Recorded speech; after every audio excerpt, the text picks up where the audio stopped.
காவேரி எல்லாருமே சேர்ந்து சந்தோஷமா பொங்கலை கொண்டாடிட்டு இருக்காங்க. ஒவ்வொரு கேமா பண்ணிட்டு இருக்காங்க. அதே மாதிரி அப்படியே ஒரு அடி எல்லாமே நடத்திட்டு இருக்காங்க. இங்க பாருங்க, அது முடிஞ்ச உடனே அடுத்தது சேர் விளையாட்டு. ஓகேவா? அந்த சேர்ல யார் ஃபர்ஸ்ட் உட்கார்றான்னு பார்க்கணும் அப்படின்னு சொல்லிட்டு எல்லாருமே ஒரு ஒரு ரவுண்டு வராங்க. அதுல நிவின் எல்லாருமே, யமுனா எல்லாருமே கலந்துக்கிறாங்க. அழகா தாத்தா பாட்டி எல்லாருமே அப்படியே என்ஜாய் பண்ணி விளையாடிட்டு இருக்காங்க. விளையாடும் போது அதில் காவேரி இப்படி பார்க்குறாங்க. என்னங்க, நானும் விளையாடட்டுமா அப்படின்னு கேட்குறாங்க. இங்கே பாரு காவேரி, ஓடணும் உட்காரணும், உனக்கு வயிற்றுல குழந்தை இருக்கு அப்படின்னு சொல்றாரு. என்னங்க, எனக்கு ஆசையா இருக்குங்க அப்படின்னு காவேரி சொல்றாங்க. சரி விளையாடு அப்படின்னு சொல்றாரு. அதே மாதிரி விளையாடுறாங்க. விளையாடும் போது அப்படியே வயிற்றுல இடிக்கிற மாதிரி ஆயிடுச்சு. என்னங்க அப்படின்னு அப்படியே கத்துறாங்க. விஜய் எல்லாரும் சேர்ந்து அப்படியே ஓடி வராங்க விளையாட்டை நிறுத்திட்டு. என்ன காவேரி என்ன அப்படின்னு கேட்குறாரு. இல்லை, எனக்கு வயிறு வலிக்கிற மாதிரி இருக்கு அப்படின்னு சொல்றாங்க. ஐயோ காவேரி, என்ன பேசிட்டு இருக்க நீ? நான் தான் உங்ககிட்ட சொன்னேன்ல விளையாட வேண்டான்னு சொல்லிட்டு, எங்கேயாச்சும் நீ கேட்டியா அப்படின்னு விஜய் சொல்றாரு. சரி வா நம்ம போய் ஹாஸ்பிட்டல் போயிட்டு வந்துடலாம் அப்படின்னு விஜய் சொல்றாரு. இருங்க இருங்க ஒரு நிமிஷம் இருங்க, லைட்டாக ஒரு வலிக்குது அவ்வளோதான், கொஞ்சம் டைம் கொடுத்தா சரியாயிடும்னு நான் நினைக்கிறேன், அந்தளவுக்கு ஒன்றும் இல்லை அப்படின்னு சொல்லிட்டு காவேரி சொல்றாங்க. இங்கே பாருமா, எதுவாக இருந்தாலும் நீ ஹாஸ்பிட்டல் போயிட்டு வா, அப்படியே இருந்தால் வேலைக்கு ஆகாது அப்படின்னு தாத்தா பாட்டி எல்லாருமே சேர்ந்து சொல்கிறாங்க. இல்லை இல்லை, எனக்கு அதெல்லாம் ஒன்றும் இல்லை, பரவாயில்ல, ஓகே தான் அப்படின்னு சொல்லிட்டு காவேரி சொல்கிறாங்க. ஓகே தானே, ஒன்றும் பிரச்சனை இல்லைல்ல அப்படின்னு விஜய் கேட்குறாரு. இல்லைங்க, அதெல்லாம் ஒன்றுமே இல்லை அப்படின்னு சொல்லிட்டு விஜய் கிட்ட காவேரி சொல்கிறாங்க. எல்லாருமே சேர்ந்து சந்தோஷமாக அடுத்தடுத்த விளையாட்டு எல்லாமே விளையாடிக்கிட்டே இருக்காங்க. ரொம்ப என்ஜாய் பண்ணி விளையாடிட்டு இருக்காங்க. விளையாடி முடிச்சிட்டோன்னே அங்கேருந்து வராங்க. வந்த உடனே இங்கே பாருங்க, நாங்கள் கிளம்புறோம் அப்படின்னு நிவின், யமுனா 2 பேருமே சேர்ந்து சொல்கிறாங்க. நிவின், உங்ககிட்ட கொஞ்சம் பேசணும் அப்படின்னு விஜய் சொல்கிறாரு. சொல்லுங்க விஜய், என்ன பேசணும் அப்படின்னு கேட்குறாரு. அப்படியே தனியாக கூட்டிகிட்டு போய் பேசுகிறாங்க. நிவின், உங்ககிட்ட ஒரு முக்கியமான விஷயம் சொல்லணும் அப்படின்னு விஜய் சொல்கிறாரு. சொல்லுங்க என்ன அப்படின்னு கேட்குறாரு. இல்லை, இந்த கிருஷ்ணா இருக்கான்ல, அவன் அந்த அளவுக்கு நல்லவனாக இருப்பான்னு எனக்கு தோணலை அப்படின்னு விஜய் சொல்கிறாரு. ஏன்னா திடீர்னு இப்படி ஒரு முடிவு எடுத்திருக்கீங்க அப்படின்னு சொல்லிட்டு நிவின் கேட்குறாரு. இல்லை, அவனை நம்பி நான் வந்து வேலைக்கு சேர்த்துட்டேன். அந்த வேலை நடக்காமல் என்ன பண்ண முடியுமோ அதை டெய்லி அவன் பண்ணிகிட்டே இருக்கான். அங்கே ஒர்க்கு எதுவுமே நடக்கவே இல்லை, ஏதாச்சும் ஒரு காரணம் காட்டிகிட்டே இருக்கான் அப்படின்னு விஜய் சொல்கிறாரு. அப்படியா அப்படின்னு நிவின் கேட்குறாரு. இல்லை, அவங்க குடும்பத்தை அத்தை ஏற்றுக்கிட்டாங்க, அதனால தான் அப்படின்னு நிவின் சொல்கிறாரு. இல்லை, அத்தை ஏற்றுக்கிறதுனால தான் நானும் அலோவ் பண்ணேன். ஓகே, அவங்க நல்லவங்க நான் நினச்சேன், ஆனால் அவங்க நல்லவங்களாக இருக்கா மாதிரி தெரியல. கண்டிப்பாக அவங்க தப்பு பண்ணுறாங்க அப்படின்னு விஜய் சொல்கிறாரு. அப்படியா, இது எல்லாத்துக்குமே காரணம் என்ன தெரியுமா? அவங்க 2 பேரும் பேசுனதை நான் பார்த்துட்டேன். அந்த உங்கள் மாமாவோட பையன் ராகவ் இருக்கான்ல, ஆமாம், அவனும் கிருஷ்ணா 2 பேருமே சேர்ந்து பேசிகிட்டு இருந்தாங்க. நான் அதை ஒளிஞ்சு நின்று பார்த்துட்டேன் அப்படின்னு விஜய் சொல்கிறாரு. ஓ, இதெல்லாம் வேறு நடக்குதா அப்படின்னு சொல்லிட்டு அப்படி நிவின் சொல்கிறாரு. ஆமாம் நிவின், கண்டிப்பாக நீ கிருஷ்ணாவை வாட்ச் பண்ணு, என்னன்னு நீ பாரு, நானும் கிருஷ்ணாவை வாட்ச் பண்ணுறேன், ஏதாவது நமக்கு ஒரு விஷயம் கிடைக்கும். ஆனால் இது எல்லாத்துக்குமே காரணமே உங்கள் மாமா தான், அது மட்டும் எனக்கு கிளியராக தெரியுது அப்படின்னு விஜய் சொல்கிறாரு. அப்போது குமரன் அண்ணன் காணாமல் போனதுக்கும் அப்போ மாமாவுக்கும் சம்மந்தம் இருக்குது, அவர் தான் ஏதோ பண்ணியிருக்காரு அப்படின்னு சொல்லிட்டு நிவின் சொல்கிறாரு. ஆமாம் நிவின், கரெக்டு, நீ சொல்கிறது எல்லாமே கரெக்டு. அது மட்டும் இல்லை, இவங்க இருக்காங்கல்ல, அந்த சிந்துவோட அம்மா சிந்து, இவங்கெல்லாம் போய் தனித்தனியாக ஏதோ ஒரு ஃபோன் வந்து அப்படியே ஓடி போகிறாங்க. அப்படியே ரொம்ப பதட்டப்படுறாங்க. பேசும்போது ஒரு பதட்டம் இருக்குது. அப்போது நான் திடீர்னு அந்த பக்கமாக பார்க்கும்போது கிருஷ்ணா சொல்கிறான், இங்கே பாருங்கள், நம்ம எதுக்காக வந்திருக்குமோ அந்த வேலை கரெக்டாக ஆகலை அப்படின்னு சொல்லிட்டு. அப்போ எல்லாமே பார்த்தா கண்டிப்பாக தப்பாக தான் இருக்குது. அப்போ பசுபதி இதில் இன்வால்வ் ஆகியிருக்கான், அவன் தான் எல்லாமே பண்ணியிருக்கான். இந்த ஒர்க்கெல்லாம் நடக்கக்கூடாதுன்னு சொல்லிட்டு கிருஷ்ணா அவங்க அம்மா எல்லாரையும் சேர்ந்து 2வது குடும்பம்னு பொய் சொல்லி இங்கே அனுப்பியிருக்கான் அப்படின்னு விஜய் சொல்கிறாரு. ஓ, இவ்வளோ பெரிய விஷயம் நடந்திருக்கா அப்படின்னு சொல்லிட்டு நிவின் சொல்கிறாரு. சரி, எதுவாக இருந்தாலும் இப்போ நம்ம கண்டுபிடிக்கணும், அதுக்கு என்ன வழியோ அதை தேடணும் அப்படின்னு விஜய் சொல்கிறாரு.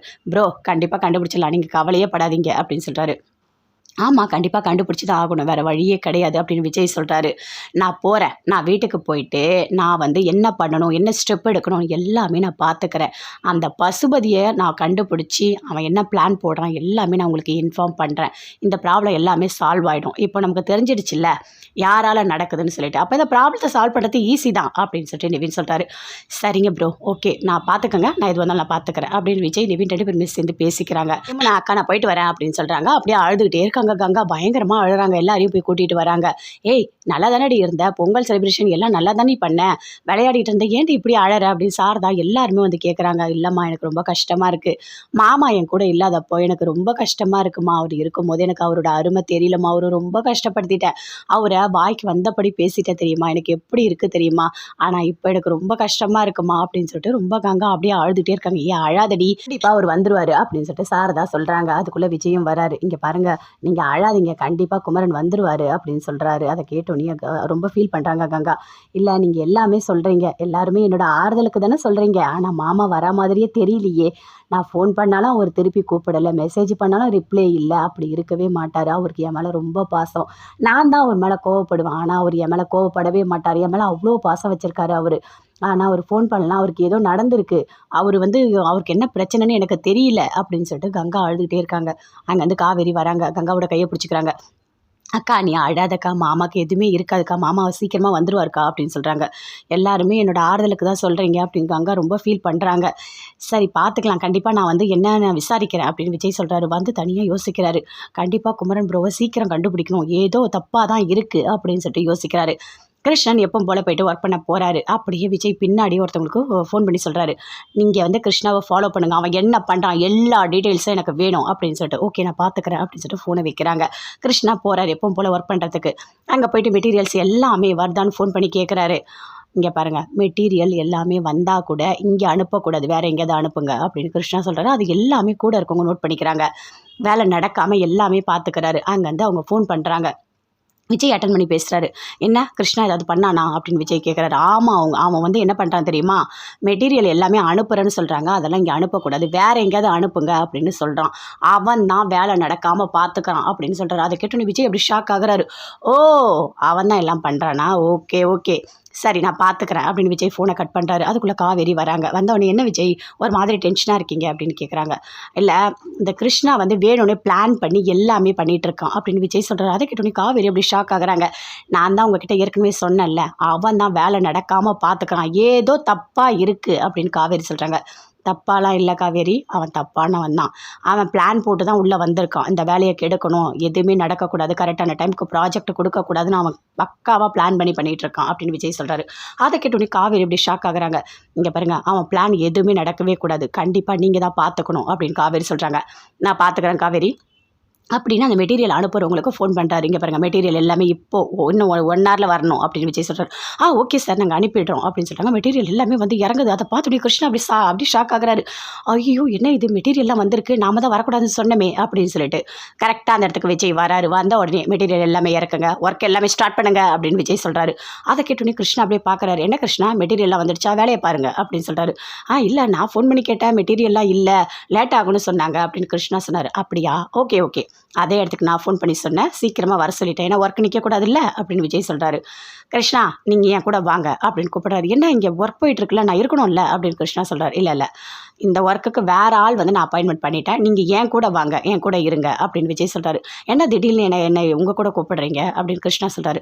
இல்லை கிருஷ்ணா, எனக்கு நிறைய வேலை இருக்குது, நான் சொல்கிற வேலையை நீ செஞ்சால் போதும், நீ என் கூட வா அப்படின்னு கூப்பிடுறாரு. நான் யோசிக்கிறாரு, கண்டிப்பாக இவங்க எதுக்கோ பிளான் எல்லாமே தெரிஞ்சிட்ருக்கு போல இருக்கே அப்படின்னு சொல்லிட்டு அப்படியே அமைதியாக வராரு.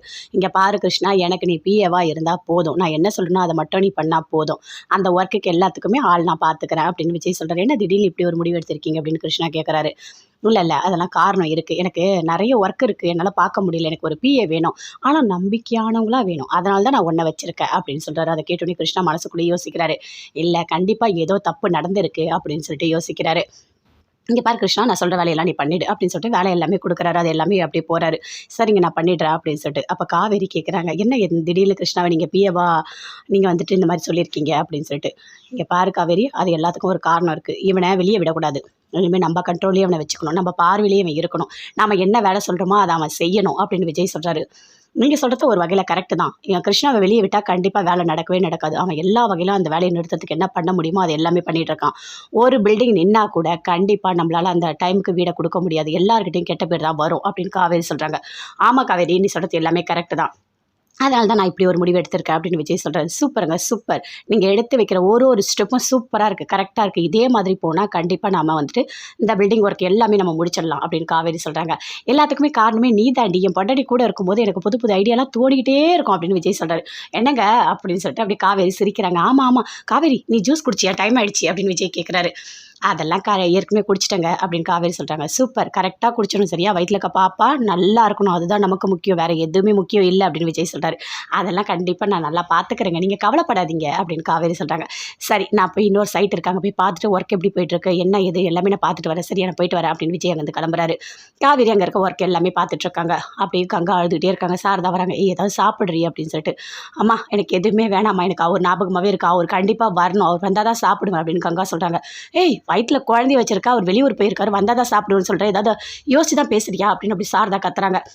அம்மா நீ பேசாத, தயவுசெய்து பேசாத, அவர் பிரிஞ்ச என்னால் இருக்கவே முடியல, எனக்கு நாள் ஆக ஆக ரொம்ப கஷ்டமாக இருக்குமா, என்னால் தாங்கிக்கவே முடியலம்மா அப்படின்னு சொல்கிறாங்க. இங்கே பாருடி, எல்லாமே சரியாயிடும், அவர் சீக்கிரமாக வந்துடுவார், நீ கவலையே படாத, நான் இருக்கல அம்மா அப்படின்னு சொல்கிறாங்க.